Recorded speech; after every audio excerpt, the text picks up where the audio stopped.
So as we prepare for Pikes Peak, and we've got this new Model 3 Performance, which has never gone up Pikes Peak before, as far as we know, how do you prepare for that? I mean, don't you need to test this thing? Yeah, so the Model 3 at Pikes Peak, and yes, there are viewers that have driven their Model 3 Performance up the mountain road, because keep in mind, Pikes Peak is a actual national park area that people can drive their standard vehicles up. But driving up Pikes Peak in a Model 3 at say 20 to 40 miles an hour is vastly different than trying to push the envelope where your average speed up the mountain exceeds 60 miles an hour, and you're doing what would be considered back-to-back eighth mile or quarter mile acceleration runs.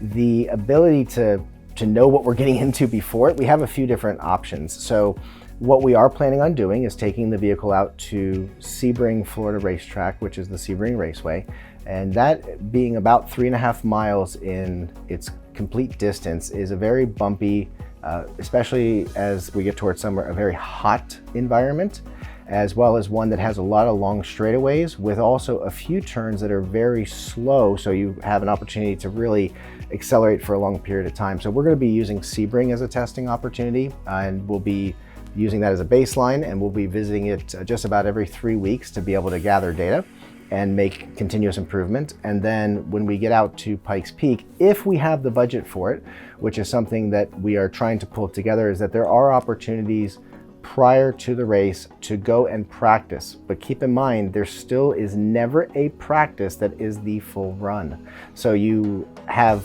segments that you'll get to practice at, and you get little pieces of data, but it still takes a lot of math and a lot of trial and error to try to get just the right setup for race day. Thanks for watching Electric Performance. Please subscribe, share, and hit the like button.